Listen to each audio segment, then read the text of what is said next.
स्वभाव ही होता है। और प्रकृति का अर्थ है मूल। जो वस्तु जिससे उत्पन्न हुई तो वो उसकी प्रकृति, और जो वस्तु उत्पन्न हुई वो विकृति। इसलिए प्रकृति के तो अर्थ एक मूल और एक स्वभाव। तो भगवान यहाँ इस बात को स्पष्ट करके आए थे कि उस परमात्मा को, उस ईश्वर तत्व को अगर समझना है, जानना है, तो कहा पहले प्रकृति को समझो। तो जो अपरा प्रकृति है, भगवान कहते हैं वो मेरे से एकदम भिन्न है, अर्थात जड़ प्रकृति। और ये जो जड़ प्रकृति है इसके 8 भेद, 5 भूत, पृथ्वी, जल, तेज, वायु और आकाश, और मन, बुद्धि और अहंकार। तो ये 3, तो कुल मिला के 8। तो 8 प्रकार की अपरा प्रकृति, और ये अपरा प्रकृति जड़ है। और जो परा प्रकृति है का वो से एकदम अलग है। और वो कैसी है?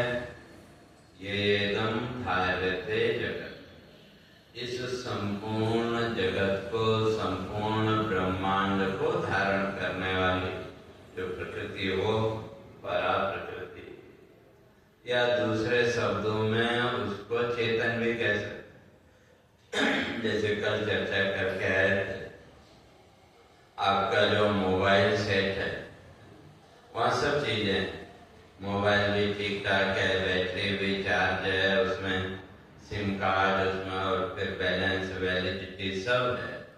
अगर सिग्नल ना हो तो मोबाइल बेकार है।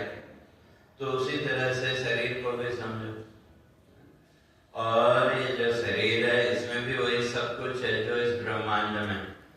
इसलिए हमारे ऋषियों ने इस बात को स्पष्ट किया, यद अस्मिन् पिंडे तद ब्रह्मांडे, का जो आपके इस शरीर में नहीं है वो ब्रह्मांड में कहीं भी नहीं हो सकता। इसलिए इस ब्रह्मांड में जो कुछ भी हम देखते हैं, जो कुछ भी है, वो सब इस शरीर के अंदर भी वो सब चीजें हैं। तो अब ये जो शरीर है, तो शरीर अपने आप में कैसा है? जड़। जड़ का अर्थ है जिसमें अपने आप किसी प्रकार की कोई क्रिया नहीं होती। तो अब इस शरीर की जितनी भी क्रियाएं हैं उनके लिए उस चेतना की जरूरत है कि जैसे मोबाइल को चलाने के लिए आपको सिग्नल चाहिए, और सिग्नल और मोबाइल दोनों एकदम अलग अलग, दोनों भिन्न। तो इसी तरह से जड़ और चेतन, ये 2 प्रकार की जो प्रकृति, तो ये एकदम भिन्न है। और इन दोनों के बिना संसार की कोई क्रिया संभव नहीं है। और ये दोनों कभी एक नहीं हो सकते, कल स्पष्ट किया। इसलिए दोनों कभी एक नहीं हो सकते। जैसे पंखा है, आपने बटन ऑन किया तो पंखा आपको हवा देने लगा कि, तो हवा किसने दी आपको? पंखे ने या बिजली ने? दोनों है, लेकिन दोनों एक हो नहीं सकते। अगर कभी वो तार लीक हो जाए तो तुरंत वो पूरी वायरिंग वगैरह वो सब जल जाती है, तो फिर कैसे हो? इन दोनों के बिना आपको हवा नहीं मिल सकती। पंखा भी चाहिए और बिजली भी चाहिए, तो इन दोनों से आपको हवा मिले। और इनमें से अगर एक न हो तो हवा नहीं मिल सकती, और ये दोनों एक हो नहीं सकते। तो फिर कैसे? तो इसी का नाम माया कहते हैं। तो इसी तरह से कहते हैं सारा जो जगत है वो भी कहते, तो जो पंखा कैसे चला? तो बिजली के आभास से उसको समझने के लिए यूं समझो, आजकल वो ना रिमोट से आप टीवी ऑन ऑफ करते हो कि, तो आपने तो टीवी को छुआ भी नहीं, आप उसके पास भी नहीं गए, तो फिर वो रिमोट से कैसे ऑन ऑफ हो गया? उसके अंदर जो रेज कहो, प्रकाश कह लो, जो भी कह लो, तो उसका आभास जब सामने उसको मिला, तो आभास मिलते ही आपका वो जो टीवी है उसमें क्रिया शुरू हुई। तो इसी तरह से ये संपूर्ण संसार की स्थिति भी वैसे ही है। इसलिए जड़ और चेतन ये दोनों कभी एक हो नहीं सकते, और इन दोनों के बिना संसार का कोई महत्व नहीं है। तो इसलिए संसार की जितनी भी क्रिया है उनके लिए ये दोनों ही और चाहिए। तो इसलिए कहते ये दो प्रकार की प्रकृति को पहले समझो, एक जड़ और एक चेतन। और वो जो चेतन तत्व है, तो अब उस चेतन ने क्या क्या इन सबको धारण करके रखा, क्यों? उसके बिना तो काम नहीं चलेगा। जैसे फिर वही समझ लो, भाई जो भी आपका मोबाइल है सब कुछ उसमें ठीक ठाक है, लेकिन अगर वो सिग्नल ना हो, या आजकल इंटरनेट की अगर बात करो तो वाईफाई, तो उसकी भी तो तरंगें चाहिए कि, बिना उसके तो आपका मोबाइल भले कितना ही कीमती क्यों न हो, वो बेकार है कि।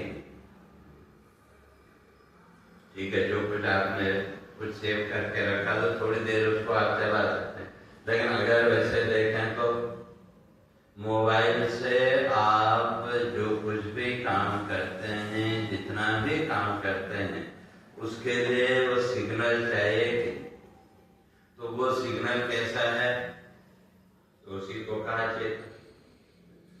तो अब जैसे सिग्नल यहाँ इस समय भी तो यहाँ है कि, तो इसी तरह से जो आत्मा को जो व्यापक का, तो आत्मा फिर कैसे व्यापक है, तो इसलिए उसको का प्रकाश रूप से, या अगर आज की भाषा में अगर समझे सरल भाषा, तो सिग्नल की तरह।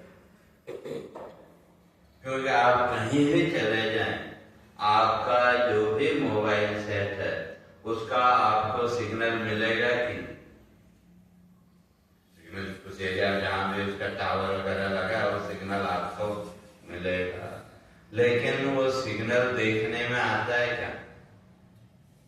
ऐसे तो नहीं देख सकते। तो उसी तरह से तो अब वो मोबाइल कंपनियों का जो टावर वगैरह है, जो उसकी तो अपनी एक सीमा, लेकिन जो आत्मा है वो आत्मा तो व्यापक। तो इसलिए कहीं भी आप चले जाएं संपूर्ण ब्रह्मांड में, सब जगह आपको वो सिग्नल मिलेगा कि, जैसे हम समझो आप गए, मान लो यहाँ से चेन्नई गए और रात को ट्रेन में बैठे, और ट्रेन में बैठते ही आप सो गए आराम से, तो रास्ते में कौन कौन से स्टेशन आए, कहाँ ट्रेन रुकी, क्या हुआ, कुछ पता है क्या? और आपने अपना मोबाइल भी स्विच ऑफ कर दिया, और सुबह जब आप पहुंचे जिस किसी भी स्टेशन पर आपको उतरना हो, तो वहां पहुंचते ही सबसे पहला काम आपने क्या किया? मोबाइल को ऑन किया। तो जैसे मोबाइल को आपने ऑन किया, तो वहां भी वो सिग्नल आपको दिखाने लगता है कि, तो इतनी देर तो वो बंद था, और आपकी जगह भी बदल गई, समय भी बदल गया, और जीवन की स्थितियां भी बदल गई, लेकिन सिग्नल तो वहां भी मिला है। तो आप उसी तरह से देखो जीवन में भी, जब आप सोए ट्रेन में, तो आपने इस मोबाइल का क्या किया? Switch off. निद्रा में जो जाते हैं, सोने का अर्थ क्या है? इस मोबाइल का हमने स्विच ऑफ कर दिया, लेकिन ठीक टाइम पर स्विच ऑन अपने आप हो जाता है। जहां वो हमारा कोटा पूरा हुआ तो स्विच ऑन हो गया अपने आप। तो अब आप ट्रेन में सोते रहे 2-4-6 घंटा जितना भी है। अब जब आप चेन्नई में पहुंचे तो जगह भी बदल गई, समय भी बदल गया, जीवन की परिस्थितियां भी बदल गई, लेकिन आपका स्वयं के होने का जो ज्ञान था वो बदला क्या? स्वयं के होने का ज्ञान तो वही है कि नहीं, मैं हूं का। तो ये कहां से आया? तो अगर वो जो आत्म चेतना जिसको कहते हैं, वो जो आत्मा जिसको कहते हैं, तो अगर उसका सिग्नल बदल गया होता तो अपने होने का ज्ञान होता क्या? तो जैसे मोबाइल ऑन करते जिस कंपनी का आपका सिग्नल, उसका सिग्नल आपको तुरंत पता लग जाता, तो उसी तरह से ये जो शरीर है, इस शरीर में भी वो जो कल सूक्ष्म शरीर जिसको कहा, उस सूक्ष्म शरीर ने क्या किया? उस आत्मा के सिग्नल को पकड़ा। तो उस सिग्नल के पकड़ते ही हमको मैं हूं, ये हमारा बोध, हमारा ज्ञान स्पष्ट हुआ। फिर उसी ज्ञान को, अपने होने का जो हमको ज्ञान था, उस ज्ञान को हमने जोड़ा इस शरीर के साथ। लेकिन ये प्रक्रिया इतनी तीव्र है, सेकंड के 100वें हिस्से में सब हो जाता, लेकिन वो प्रोसेस लंबा है। तो हमने उसी ज्ञान को, अपने होने का जो ज्ञान था, उस ज्ञान को किसके साथ जोड़ा? सबसे पहले इस शरीर के साथ। जैसे इस शरीर के साथ उसको जोड़ा तो मैं कौन हूं, क्या हूं, ये पता लगा। लेकिन उससे 1 सेकंड पहले अगर देखें तो क्या, जैसे समझो कभी कभी अचानक रात को आपकी आंख खुली, या डर के कई बार होता है आप एकदम से उठ के बैठ गए, तो लेकिन आपको सामान्य होने में 2-4 सेकंड लगते हैं कि, लेकिन तो तब आपको पता लगा क्या हुआ, कहाँ क्या। लेकिन उससे पहले भी आपको अपने होने का ज्ञान है कि, तो वो ज्ञान तो नहीं बदला। तो इसलिए कहते हैं वो ज्ञान फिर किससे हमको हो रहा है? उसी चेतना के द्वारा। वही जो आत्म चेतना है, उस आत्म चेतना से ही हमको वो ज्ञान हुआ। और जब हमको अपने होने का ज्ञान हुआ तो उसके साथ फिर संसार की वस्तुओं का भी ज्ञान हुआ। तो जब तक हमको स्वयं के होने का ज्ञान न हो, तब तक इस शरीर में भी कोई क्रिया आदि संभव है। और संसार का हमारा जितना भी ज्ञान है, मैं मेरा का, सुख दुख आदि का जितना भी ज्ञान है, इस संपूर्ण ज्ञान से पहले हमें हमारे होने का ज्ञान चाहिए। तो संसार का जितना भी ज्ञान है वो समय के साथ बदलता गया। सुख दुख आदि का जो भी ज्ञान था वो समय के साथ बदलता गया, लेकिन हमारा स्वयं के होने का जो ज्ञान था वो बदला क्या? तो फिर नित्य क्या हो? हमारे अपने स्वयं के होने का ज्ञान और संसार का जितना भी ज्ञान है, उस संपूर्ण ज्ञान का आधार भी क्या हुआ?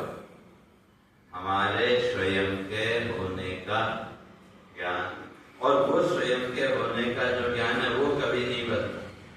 बचपन से लेकर के आज तक अगर देखें वो जैसा का, तो उस ज्ञान के बिना न तो शरीर में कोई क्रिया संभव है और न मन बुद्धि आदि में कोई क्रिया संभव है। तो वो ज्ञान किसका? उसी चेतन से हमको मिला। तो इसलिए भगवान कहते हैं ये 2 प्रकार की प्रकृति, एक जड़ और एक चेतन। तो जो जड़ प्रकृति है उसके 8 भेद होते हैं, और वो जो चेतन है उस चेतन के द्वारा ही ये जो जड़ प्रकृति है इसमें क्रियाशीलता आई, अर्थात इसके अंदर एक्टिविटी आरंभ हुई। तो ये दो पहले, तो तब हम कहते हैं कि भाई अब वो जो चेतना है तो उस चेतना ने ही क्या किया, तो उसी को आगे भगवान स्पष्ट करते हैं, एतद योनीनि भूतानि सर्वाणीत्युपधारय अहम कृष्णस्य जगतः प्रभवः प्रलयस्तथा। तो अब वो जो चेतन प्रकृति है परा प्रकृति, तो उसको परा प्रकृति का, तो वो जो चेतन तत्व है कहते हैं वो चेतन ही क्या करता है, एतद योनीनि भूतानि सर्वाणीत्युपधारय।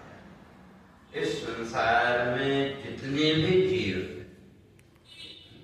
और कितने जीव उसकी कोई गिनती, ठीक है, पृथ्वी के जीवों की आप गिनती कर सकते हैं, लेकिन जो जल में रहने वाले इत्यादि है उनकी तो गिनती संभव, अभी तक तो पृथ्वी के जीवों की भी गिनती साइंटिस्ट नहीं कर पाएंगे कितने प्रकार के जीव हैं।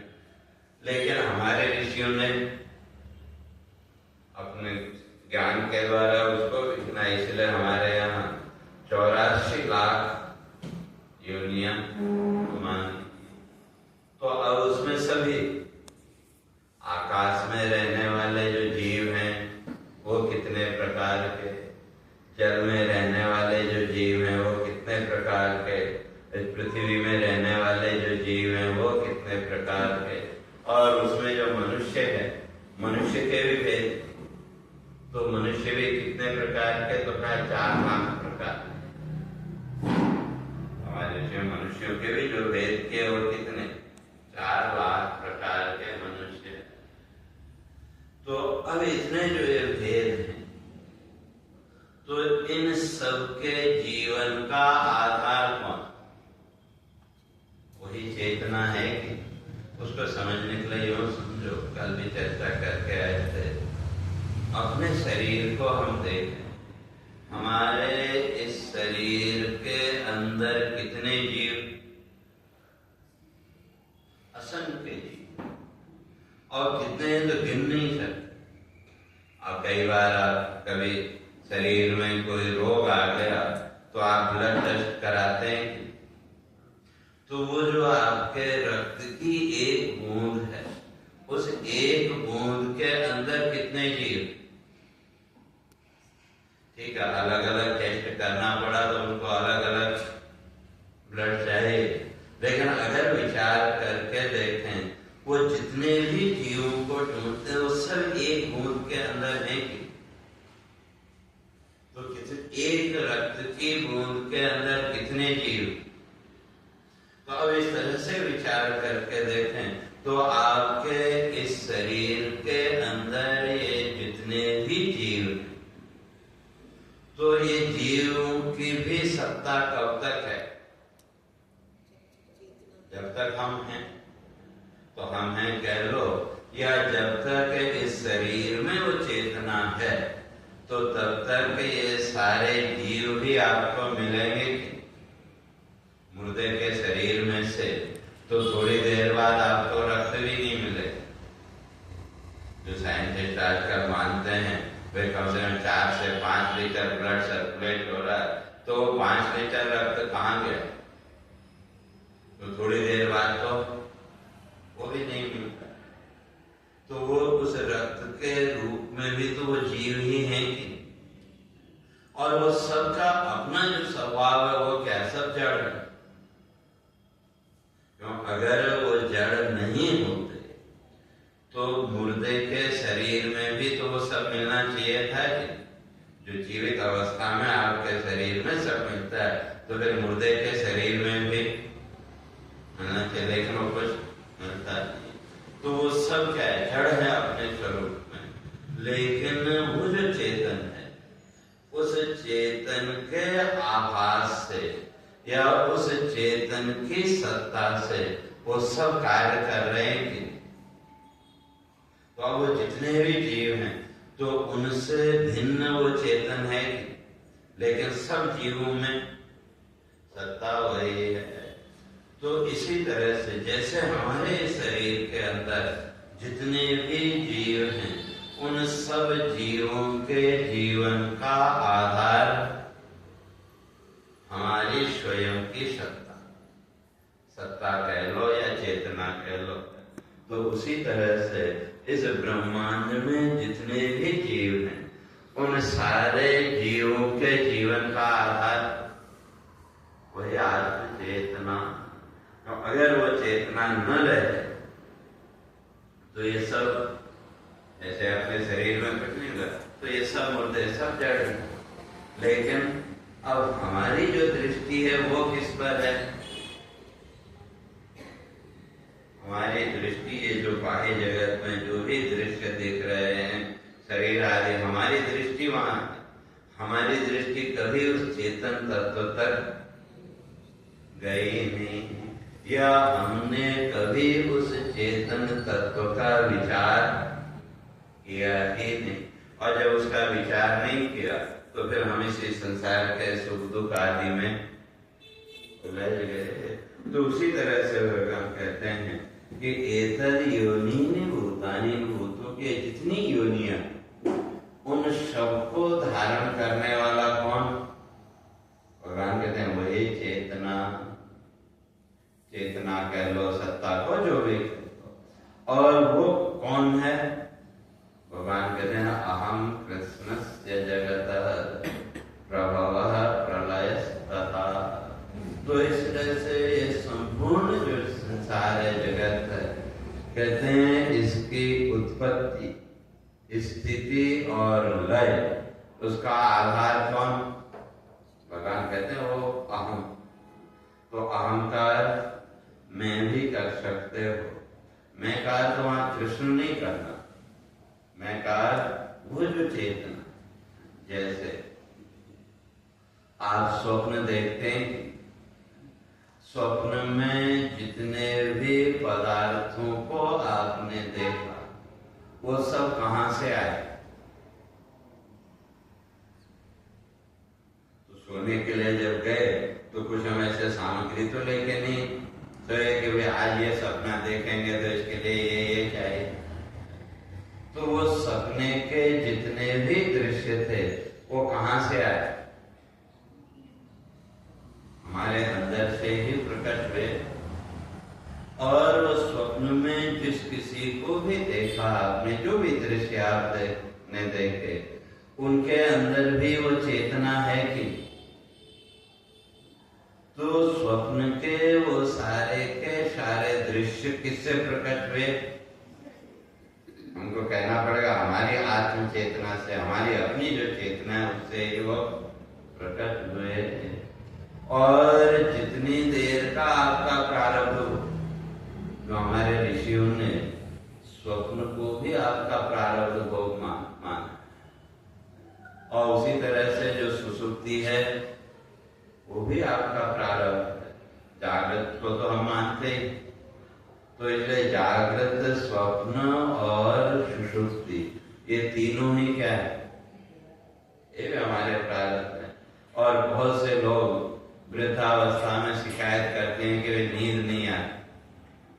तो जब वो प्रारब्ध है तो उसका कारण, जब समय था उस समय हमने ज्यादा नींद ले ली, तो जब कोटा पहले पूरा हो गया तो बाद में कहां से मिलेगा? तो इसलिए ज्यादातर लोगों का, क्योंकि वो फिर गोली खाने पर भी नींद नहीं आती। जब युवावस्था में जिस समय शरीर स्वस्थ है, उस समय आलस्य के कारण अगर आपने उस प्रारब्ध भोग का भोग पहले ही पूरा कर लिया तो फिर बाद में कहां से मिलेगा? तो इसलिए जागृत, स्वप्न और सुषुप्ति, इन तीनों को भी प्रारब्ध भोग ही माना है।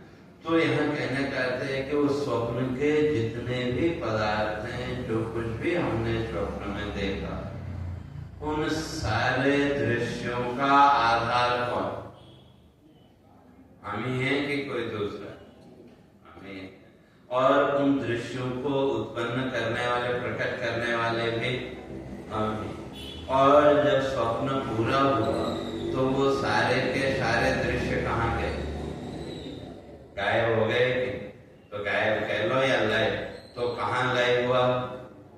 अपने में ही हमने उनका लय किया। तो स्वप्न के दृश्यों के बदलने से, उनके प्रकट होने से या स्वप्न के दृश्यों के नष्ट होने से आपकी स्थिति में कोई अंतर आया? आप तो वही के वही हैं कि? तो इसी तरह से भगवान कहते हैं कि वे सर्वाणि भूतानि, ये जितने भी भूत हैं, तो इन सब का आधार वो चेतना ही है। तो इसलिए प्रभव प्रलय सत्ता, तो इस संसार के जितने भी पदार्थ हैं इनके उत्पत्ति।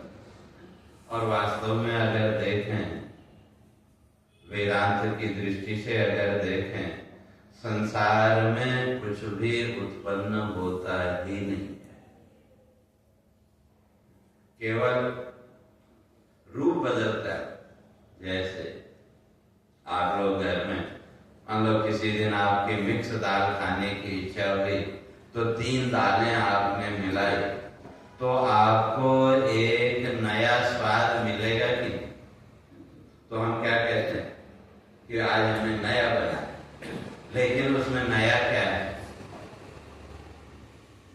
बेसिक जो मूल है, मूल तो वही। और उसका हर रोज आप रेशियो चेंज करते जाओ तीनों का, तो हर रोज आपको एक नयापन दिखेगा कि? लेकिन नया कुछ पैदा हुआ क्या? नया कुछ। तो इसी तरह से इस संसार में जो कुछ भी हम देखते हैं, कुछ भी उत्पन्न नहीं हुआ, केवल प्रकृति के ये जो तीनों गुण, सत्व, रज और तम, इन तीनों गुणों की जब मिक्स हुए तो इनका रेशियो चेंज होता गया, तो उसके साथ एक नया दृश्य हमारे सामने प्रकट होता गया। बस इतना ही। लेकिन अब ये जो दृश्य हमको दिखा, तो हमने अपने अज्ञान के कारण इन दृश्यों को सच्चा मान लिया। तो अब आप कहेंगे भाई सब उत्पन्न होता है, हम देखते हैं, लेकिन उत्पत्ति कुछ है ही। जैसे अभी बात कर रहे हैं स्वप्न की, स्वप्न में जो भी दृश्य आपने देखे, जिस समय आप स्वप्न देख रहे थे, और कई बार स्वप्न में अपने आप को भी देखा कि नहीं? स्वप्न में अपने को भी देखा। और ये जरूरी नहीं कि आप जिस रूप में वर्तमान में हैं इस रूप में देखा हो, ऐसा तो बहुत कम। जब आपने अपने को भी देखा तो किसी और ही रूप में और स्वप्न में देखा होगा। तो अब वो जो स्वप्न जो आप देख रहे हैं, तो जहां आप देख रहे हैं वो स्थान कितना बड़ा? वैसे तो कहते हैं हमारे हृदय आकाश में हम देख रहे हैं, और हृदय आकाश में जगह कितनी है? और वो जो छोटी से छोटी सुई आती है, उसमें धागा डालने के लिए जितनी जगह होती है, वो उतनी सी जगह है जहां हम ये सारे दृश्य देखते हैं। चलो वहां तक दृष्टि नहीं गई, कोई बात नहीं। तो आप जहां सोए हैं वहां आपने स्वप्न देखा, और वो जो कमरा है कितना बड़ा? चलो ज्यादा ये हॉल के बराबर मान लो। और स्वप्न में जिन दृश्यों को आपने देखा, वो दृश्य इस हॉल के अंदर या आपके उस कमरे के अंदर आ सकते हैं क्या? कभी नहीं आ सकते। लेकिन जिस समय आप सपना देख रहे हैं, उस समय उन सब दृश्यों को सच्चा मानते हैं कि? और वहां उत्पत्ति आदि वो भी हम मानते हैं, लेकिन वास्तव में उत्पन्न क्या हो? तो अगर उत्पत्ति होती, वो सारे दृश्य उत्पन्न हुए होते, सुबह तक जिस कमरे में आप सपना देख रहे थे वो कमरा रहता क्या? वो दृश्य अगर वहां समय वे कितने बड़े दृश्य हमने देखे, विशाल से विशाल दृश्य भी वहां हम देखते हैं कि नहीं, और उस समय उसको सच्चा ही मानते हैं।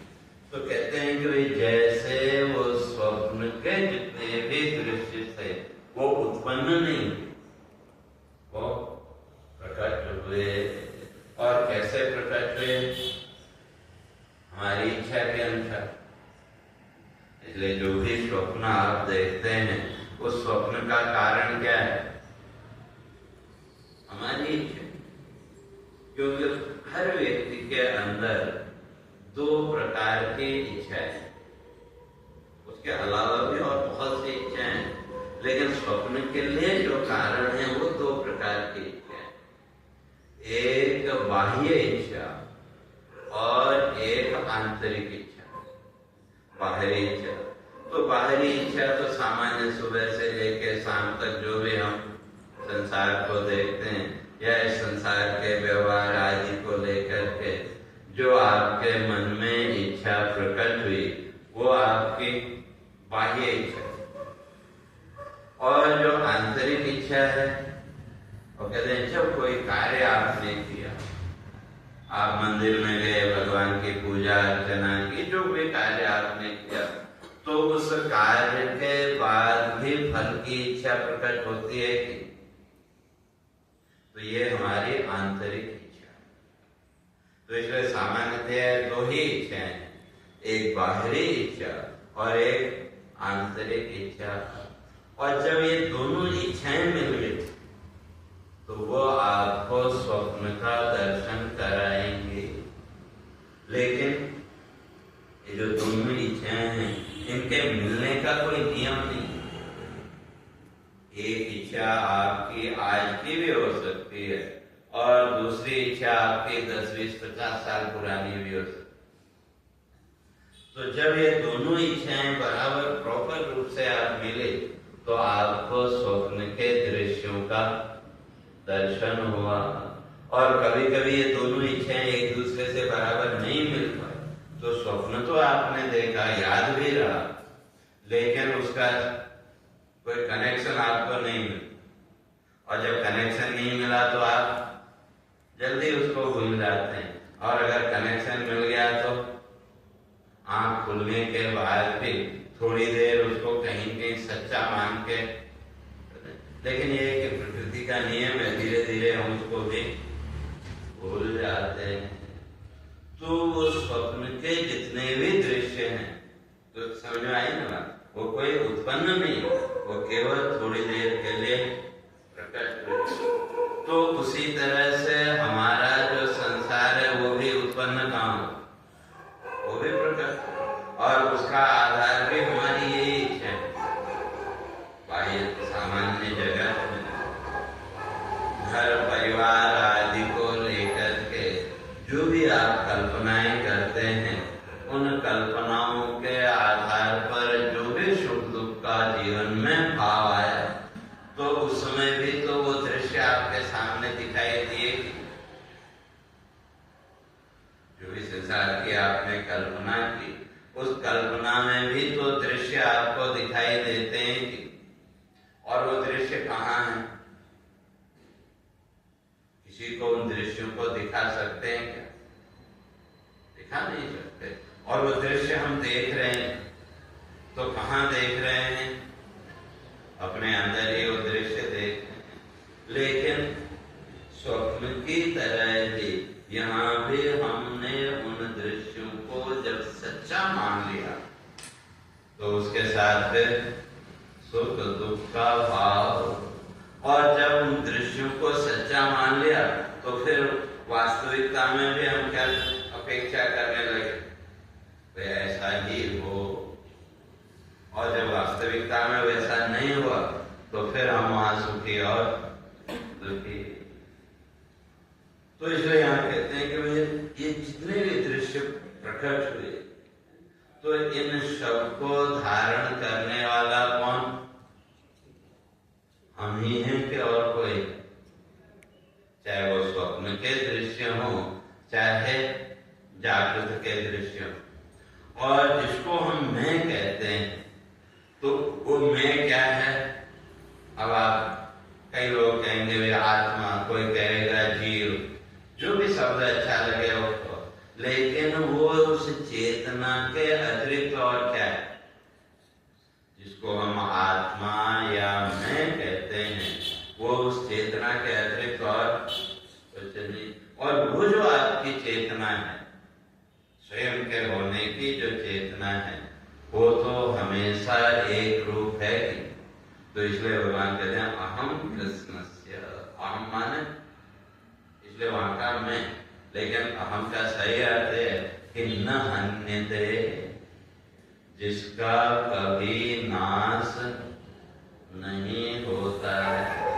ऐसे वो जो चेतना है उसी को अहम शब्द के द्वारा, लेकिन अब उस अहम का अर्थ सामान्य अर्थ कर दिया मैं, तो इसलिए मैं जिसको हम कहते हैं, तो उस मैं के रूप में भी तो वही चेतना है कि, और वो जो चेतना आपके स्वयं के अस्तित्व के रूप में है, वो उसका कभी नाश हुआ क्या? न कभी वो उत्पन्न हुई और न कभी नष्ट हुई। वो चेतना तो हर समय है कि अगर ये शरीर छूट भी गया तो तब भी वो चेतना, जैसे स्वप्न में आपने अपने आप को किसी अलग रूप में देखा, तो ये शरीर तो पीछे छूट गया कि नहीं उस समय? तो उस शरीर के रूप में भी आपकी जो वो अपने होने का जो भाव है, स्वयं के होने की जो चेतना है, उसमें कोई अंतर आया है? और जैसे स्वप्न पूरा हुआ, आंख खुले, तो फिर इस शरीर में आ गए, तो अभी शरीर में भी वो जो चेतना का आपका अनुभव है, उसमें कभी कोई अंतर आया है? तो इसलिए वही कह, उसी को कहा अहम, अर्थात जो अविनाशी है, जिसका कभी नाश नहीं होता, वो जो चेतना है, वो चेतना ही क्या करती है? का इस संपूर्ण ब्रह्मांड को धारण करके रखा है। जैसे स्वप्न में हमने स्वप्न के सारे पदार्थों को धारण करके रखा है, क्यों? स्वप्न के पदार्थों को या स्वप्न के दृश्यों को आप किसी को दिखा सकते हैं? किसी को दिखा नहीं सकते। न स्वप्न के पदार्थों को आप जागृत में ला सकते, और जागृत के पदार्थों को स्वप्न में नहीं ले जा सकते। अगर कोई सोचे मैं जागृत के पदार्थों को स्वप्न में ले जाऊं, तो कौन नहीं ले जा सकता? मान लो स्वप्न में आपको बड़ी भूख लगी और किसी बढ़िया भोजन आपने किया, लेकिन आंख खुली तो पेट खाली की भरा हुआ, खाली जैसा है। तो कहने का अर्थ है कि जितने भी ये दृश्य हैं, जो कुछ भी हैं, इस सबको धारण करने वाला कौन? वो चेतना। तो अब वो जो चेतना है, यहाँ एक एक जीव के रूप में या एक एक शरीर के रूप में भी वही चेतना, और संपूर्ण ब्रह्मांड को जो धारण करने वाली चेतना, वो भी वही है। जैसे उन्होंने कहा अपने शरीर में कितने जीव, उन सारे जीवों को धारण करने वाली वो जो चेतना, वो किसकी है? मेरी है कि किसी और? वो हमारी चेतना है। और उस शरीर के अंदर जितने जीव हैं, उन जीवों के अंदर भी तो जीव होंगे कि नहीं? तो फिर उनको जीवों की चेतना, वो किसकी चेतना? और मेरी चेतना। तो इसी तरह से जब मैं एक सामान्य व्यक्ति जब इतना कर सकता है, तो जिसको हम ब्रह्म या परमात्मा या ईश्वर कहते हैं, तो फिर वो नहीं कर सकता क्या? तो भगवान कहते हैं इस तरह से उस चेतना को पकड़ो, और जिस दिन वो चेतना हमारी पकड़ में आ गई, तो उस दिन संसार के सारे बंधन, सारे सुख दुख के भाव से हम ऊपर उठ जाएंगे। लेकिन वो चेतना अगर इतनी आसानी से पकड़ में आने वाली होती, तो सब मुक्त हो गए होते। लेकिन उसके लिए तो निरंतर चिंतन करना पड़ेगा,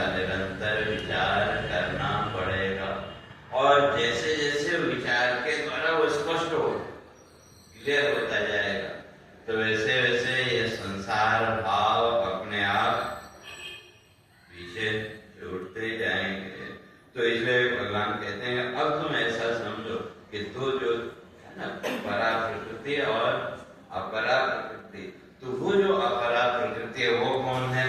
वो चेतना। तो इसलिए उस चेतना को ही तुम क्या मान लो? इन संपूर्ण जीवों के जन्म मृत्यु और स्थिति का आधार वही चेतना है। पर उस चेतना का आश्रय लेकर के प्रकृति अपना सारा काम करती। जैसे आजकल मेमोरी कार्ड या पेन ड्राइव वगैरह उसमें आपने डेटा भर के रखा है, तो वो लाइट के बिना या उस प्रकाश के बिना आपको दिखेगा क्या? तो आपने लैपटॉप या जहां भी उसको लगाया तो उसके लिए तो वो चेतना चाहिए थी। तो उस चेतना ने क्या किया? उसमें जो भी वो डाटा आपने भर के रखा था उसको प्रकट कर दिया। और वो जो डाटा है वो डाटा किस रूप में है? वो भी तो चेतना के रूप में ही है, वो भी तो लाइट ही है ना, प्रकाश ही तो है। तो इतनी छोटी सी चिप में कितना डाटा आपने भरा, तो वो क्या है? लाइट के अतिरिक्त और या टीवी पे जो भी आप दृश्य देखते हैं वो सारे के सारे दृश्य उस लाइट के अतिरिक्त और क्या है? लेकिन वो जो जड़ है टीवी, तो जब उसको जो चेतना का आभास मिला तो उसने क्या किया? उसके अंदर जो भी गुण धर्म थे उसको प्रकट कर दिया। और अब जो अज्ञानी है, जो ज्ञान की दृष्टि से बचे हैं, उन्होंने उसी को सच्चा मान लिया। जैसे आजकल वो यूट्यूब वगैरह में जो भी उल्टा सीधा आता है, लोग उसी को प्रमाण मानने लगे कि तो उसी तरह से। तो इसलिए यहाँ भगवान कहते हैं वो जो चेतना है उस चेतना को तुम मेरे रूप में जानो। इसलिए तो इस संपूर्ण जगत का जो कारण है वो कौन? भगवान कहते हैं वो वही चेतना।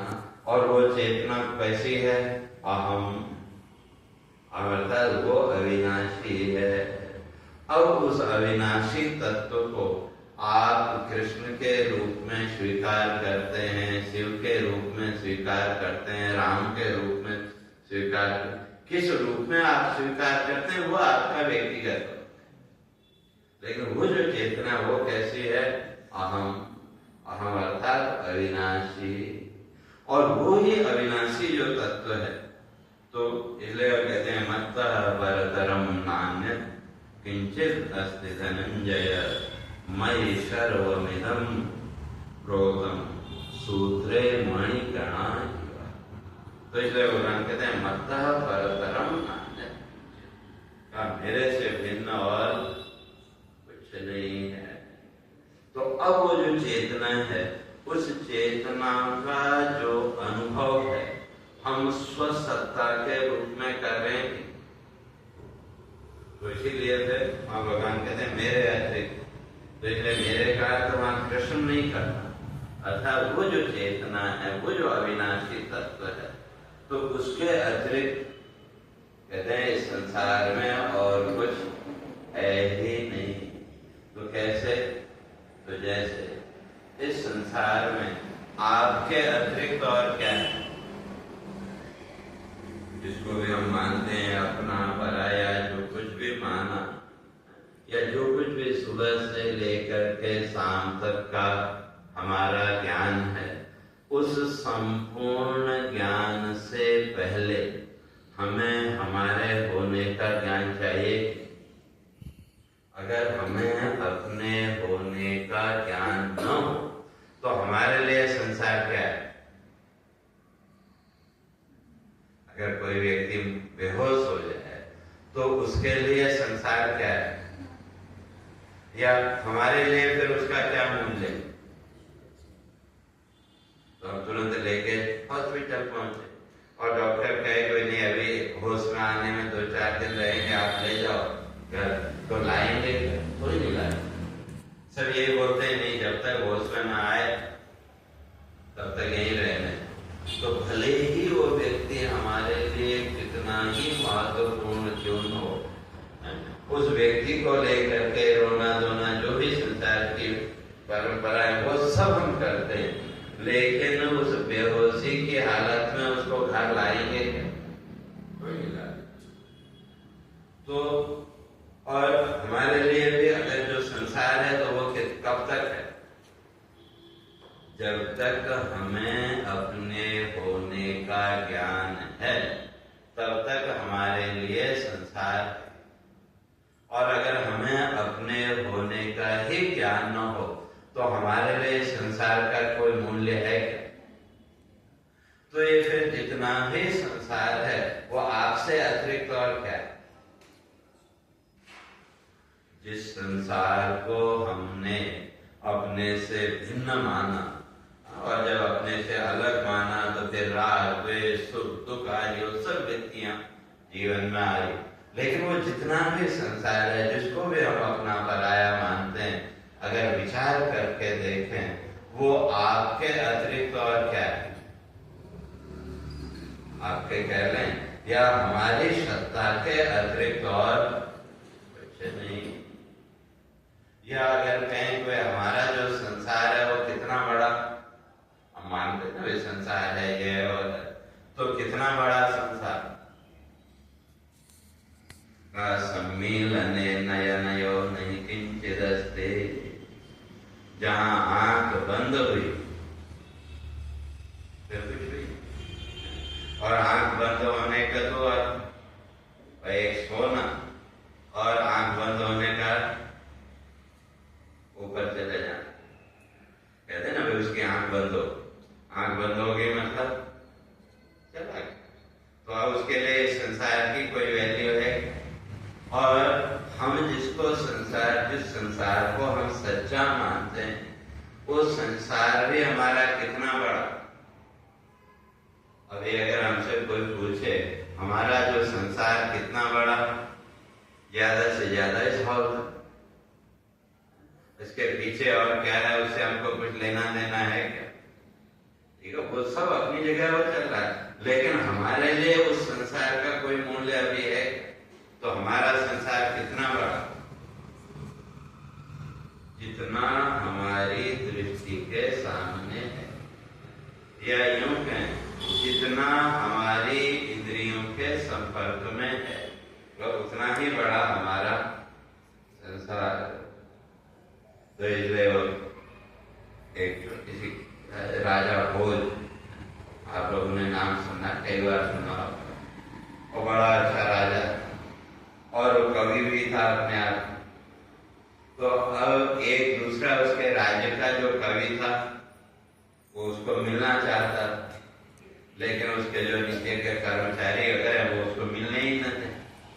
बहुत कोशिश की लेकिन बेचारे को उसको मिलने ही न थे। तो अब एक दिन क्या हो गया, राजा भोज को कहीं घूमने जाना था अपने राज्य में। और जब वो घूमने जाना था, घूमने के लिए निकला तो स्वाभाविक है वह राज्य की जो सुरक्षा व्यवस्था थी वो थोड़ा, तो यहाँ भी कोई वीआईपी आ जाए तो चारों तरफ पुलिस वाले खड़े हैं। जब वो चला गया तो उसी तरह से राजा जब अपने नगर भ्रमण के लिए गया हुआ था तो राजमहल की जो सुरक्षा है वो थोड़ी ढीली हो गई। अब वो जो कवि था उसको मौका मिला, राजमहल में घुसने का मौका मिल गया, तो उसको राजा से मिलने की इच्छा। तो अब छुपते छुपाते वो राजा का जो कमरा था वहां तक वो पहुंच गया। लेकिन अब समस्या हुई, छुपे कहाँ? तो अगर कोई सैनिक उसको देख लेगा तो वो तो तुरंत पकड़ के तो करेंगे, हो सकता है वो उसको शूट भी करते हैं। तो अब उसने सोचा कि सबसे बढ़िया सुरक्षित जगह है वह राजा का जो पलंग है वो, तो इसलिए राजा के पलंग के नीचे जाके छुप गया। तो राजा आएगा तो सीधे सवेर तो आएगा। अब राजा अपने राज्य में भ्रमण करके आया, बड़ा खुश था। तो कवि था तो कविता बनाने लगा कि मेरे राज्य में ऐसा है वैसा है, इतना मैं वैभवशाली हूँ ये हूँ। तो अब कविता की 3 पंक्तियां तो उसने बनाई, लेकिन चौथी पंक्ति उससे नहीं बनी। और जैसे कई बार, अब आजकल तो खैर वो पत्र लिखने का जमाना चला गया, लेकिन पहले आप लोगों ने जब लिखा होगा, किसी को पत्र लिखना हो तो वहां कौन सा शब्द रखना है वो चुनते थे। और उसके लिए जब तक आपको एक आपके हिसाब से उचित शब्द न मिल जाए तो उससे पहले के जो शब्द उसको बार बार दोहराते भी थे कि वो शब्द दोहराते। तो इसी तरह से वो जो राजा है वो भी और 3 पंक्तियां बार बार बोल रहा है, लेकिन वो चौथी पंक्ति उससे बन नहीं पाते। अब वो जो कवि नीचे पलंग के नीचे घुसा तो सुन तो वो भी रहा, लेकिन वो भी कवि, तो अंत में उससे रहा नहीं गया। तो उसने चौथी पंक्ति पूरी की कि सम्मिलने नयनयो नहीं किंचिदस्ति। राजन तुम्हारा ये जितना भी वैभव है, जितना भी सुख, जिसका तुम गुणगान कर रहे हो कि मेरे पास ये है, इतना ये है, इतना है, मैं बड़ा ऐश्वर्यशाली हूँ, बड़ा सुखी हूँ, कहा कि कब तक है? जब तक आंख खुलती है। और सम्मिलने नयनयो, जहां आंख बंद की आपने फिर उसका कुछ भी मूल्य नहीं है। तो इसलिए कहने का अर्थ जितना भी संसार जो कुछ भी है, जिस संसार को हम सच्चा मान करके इसी के सुख दुख में डूबे हुए, लेकिन वो सारा संसार भी हमारे न होने पर हमारे लिए क्या है? अगर हमको अपने होने का ज्ञान ही न हो तो इस संसार का हमारे लिए कोई मूल्य है क्या? तो कोई, तो फिर ये सारा संसार हमारे अतिरिक्त और क्या है? या यूं कह लें हमारी कल्पना, हमारी कल्पनाओं के अतिरिक्त हमारा संसार और क्या है? तो वही भगवान भी यहाँ कहते हैं मत्ता परतरम नान्यत् किंचित् अस्ति।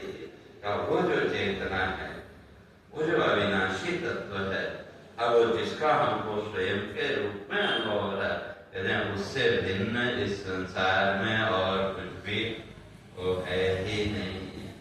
तो मयि सर्वमिदं प्रोतं सूत्रे मणिगणा। और सारा का सारा कैसे है? का सब उसी में। तो कैसे? का सूत्रे मणिगणा, जैसे धागे में मन, लेकिन वो भी गलत, धागे में मन के आजकल आप देखते हैं ना मालाएं, कई बार वो कपड़े की माला बनी होती है कि जो ले लिया, या उधर बनारस में आप जाओ काल भैरव आदि उसका वो गले में पहनने का वो मिलता है, तो उसमें क्या है? धागा ही धागा। भाई धागे में ही क्या बनाए उन्होंने? बीच में मणि बनाए और बीच में वो गैप दिया, वो एक ही तो धागा है, उसके अतिरिक्त और क्या है? लेकिन दिख रहा है अलग अलग, लेकिन धागे के अतिरिक्त और कुछ नहीं। जैसे कहते हैं वो कपड़े से या धागे से बनी हुई जो माला, और उस माला में जो मन के हैं वो भी धागा, और उसके बीच में भी धागा, और वो पूरी जो माला है वो धागे के अतिरिक्त और कुछ नहीं। लेकिन अब उसमें थोड़ा कलर रंग बिरंगा वो कर दिया तो वो हमको अच्छी लगने लगी। तो अब हमारी जो दृष्टि है वो किसमें? धागे में या माला में? हमारी दृष्टि माला में, जो बाहर आकार दिख रहा है हमारी दृष्टि उसमें, लेकिन जो ज्ञानी है उसकी दृष्टि उसके अंदर जो धागा है। जैसे माना आप गए बाजार में और साथ में कोई बच्चा आपके साथ हो, कोई कपड़ा वगैरह खरीदने के, तो जो बच्चा है वो जो कपड़ा कोई रंग बिरंगा अच्छा वो दिखा तो बच्चा उसको लेने की जिद करता है। और अब आप जब कपड़ा खरीदते हैं तो क्या देखते हैं? ठीक है कलर वगैरह अपनी जगह है, लेकिन उस कपड़े को हाथ में लेकर के उसकी क्वालिटी आप चेक करते हैं, और वो जिसका जैसा अनुभव जितना है उस हिसाब से उसको पता। लेकिन आपने क्या देखा? बाहरी रूप देखा या उसके अंदर जो धागा था, जो तत्व था उसको देखा? आपने उसके अंदर जो तत्व था उसको देखा, और जो छोटा बच्चा है उसने बाहरी रूप को देखा। पर इतना ही अंतर ज्ञानी और अज्ञानी में भी है। जो अज्ञानी है वो इस संसार के केवल बाह्य रूप को देख करके उसमें उलझ जाता है। और जो ज्ञानी है वो हर रूप में उसी तत्व को देखता है। कैसे कासूत्रे मणिगणा कहते जैसे वो धागे से बनी हुई माला, उसमें मन का भी वही धागा और बीच में भी वो धागा, तो धागे के से अतिरिक्त और कुछ है, केवल दृष्टि का भेद मात्र है। तो इस तरह से कहते हैं कि उस ईश्वर तत्व को, परम तत्व का विचार करो, तो उसी को फिर आगे स्पर्श करते हैं। आगे सब जगह तो नहीं है, कुछ चेतना के अतिरिक्त इस ब्रह्मांड में और कुछ है ही नहीं। तो कैसे प्रभास में शशि सूर्य का, सूर्य चंद्रमा में भी रोशनी जो है उस रूप में भी नहीं, तो कैसे तो उसकी चर्चा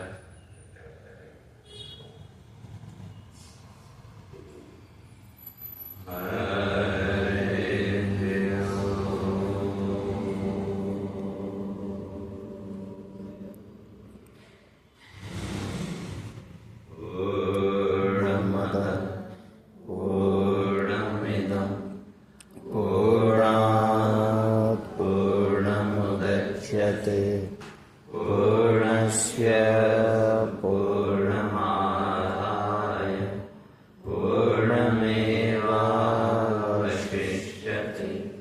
ॐ शान्ति शान्ति शान्ति। शङ्करं शङ्कराचार्यं केशवं बादरायणं सूत्रभाष्य कृतौ वन्दे भगवन्तो पुनः पुनः। ईश्वरो गुरुरात्मेति मूर्तिभेदविभागिने व्योमवद्व्याप्तदेहाय